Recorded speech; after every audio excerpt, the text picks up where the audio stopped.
Having just returned home from a business trip to Chicago where I was doing some freelance work for a client, I was recently asked what's in my mobile office go bag and what tech is key to my productivity. Two really good questions.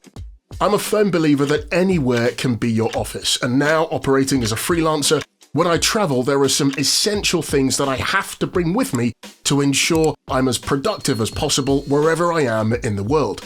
So, as is customary on the channel, grab a cup of something good and let's get started.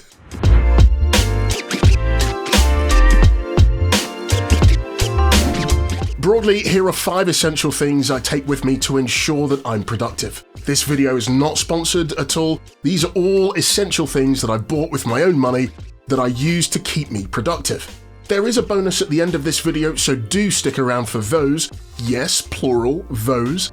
However, I'll link everything that I've used in the description. Firstly, fast USB chargers are a game changer, as they do exactly what they say. And this was a recent investment for me. It's the Motorola 125 watt high output twin USB fast charger. Fairly self-explanatory, however super handy should I need to fast charge a couple of camera batteries and my iPad or a V-mount battery all at once, for example. The twin output charger is slightly taller than the single output variant. However, to have a second USB output is definitely worth the additional size. If I'm traveling, I'll also throw in a multi-region travel adapter. They range from anywhere between £15 and £25. I got this particular one from a corporate event that I attended a couple of years ago. Here's a bonus. On long-haul flights, I take this with me. This is an Apple A1385 5-watt USB wall charger, and this is one that's used in the US. On most flights, they have multi-region power outlets, and this is a super small footprint and offers a slightly higher output than that of regular onboard USB outlets. If I need to be on video conference calls, I want to make sure that I'm well illuminated. If I can't get in front of a window, I break this guy out. This is the Big Softy mini LED light panel, and I love this light as it's small, it's super thin as you can see, it's also USB-C chargeable, and it's also bi-colored. It's got no external dials and switches like some mini LED lights that I've used. This one has 2 touch-sensitive buttons on the side to operate it. It sits on the lid of my Mac when it's in use, and when it's not in use, these 2 components simply slide apart, and this goes into my travel bag. Audio is also an essential component of any video, and on short and on long-haul business trips, I always travel with my headphones, be it for music and also for audiobooks.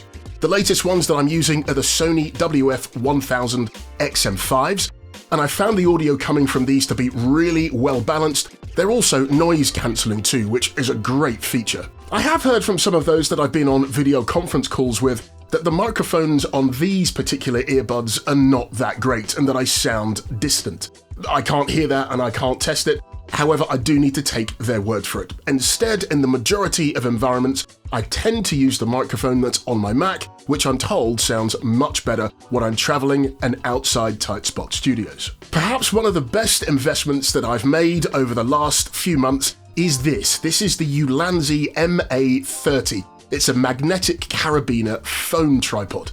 I picked it up at the end of September 2024 and I think it's absolutely brilliant. I use it in tight spot studios for video calls when I'm on my phone when I don't want to hold it, and I also travel with it too. I pair it with a Freewell S25 Ultra phone case. And why the Freewell S25 Ultra phone case pairing?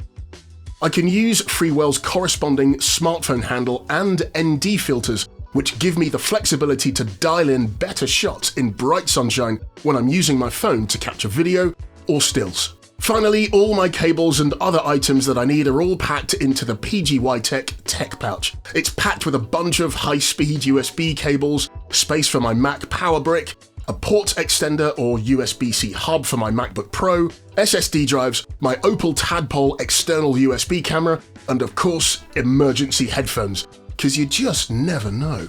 If I know I'll be traveling for a longer period of time and will be doing longer stints at my computer, I'll take a couple of additional things with me. I'll take my Logitech MX Master 3 mouse, which really has been a massive step up for me from the Apple Mighty Mouse that I was using a few years ago, not just in terms of features, but above all in terms of comfort. I'll also pack the Logitech MX Keys mini keyboard and a travel computer stand. Both these fit into the same travel case, so when I'm working, I don't get neck ache from looking down at my computer screen.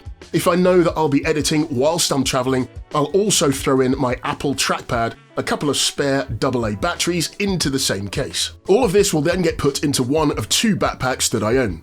Depending on what I'm heading out to do, where I'm traveling to, and for how long, I'll either take my Gomatic 20 to 30 litre backpack.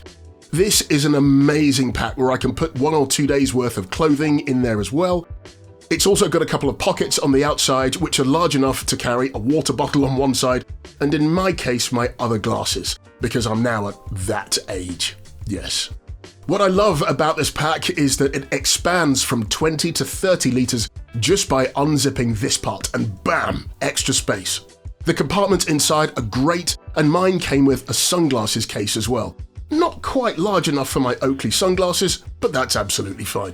If not the Gomatic 20 to 30 litre pack, I'll take my Gomatic Peter McKinnon 35 litre camera bag, and this is a beast of a backpack, which, if I'm not careful, can become very heavy indeed. For my recent business trip to the States, I had this loaded up with not just my Mac, but also my DJI Osmo Pocket 3, a bunch of cables, a ball head mounts, V-mount battery plates, and also the Sony XLR top handle for my FX3. All that went in the Gomatic McKinnon 7 litre camera cube, which can magically expand into a 21 litre backpack. How cool is that? My cameras, lenses, batteries, and other delicate gear travelled separately with me in a carry-on pelly case. Speaking of the XLR top handle from Sony, I'm curious if you've discovered a better solution to carry the top handle well enough so it doesn't get broken. I loosely pack it in my camera bag as you've just heard, but I need a better, more secure way of carrying it. If you have any ideas or a solution, please do let me know in the comments. That's it for this video. Let me know what you take with you, anything that's specific, either that I have, that you take as well, or something completely different. But let me know what you take with you to remain productive when you're traveling for work. Thank you so much for watching, and I'll see you next time.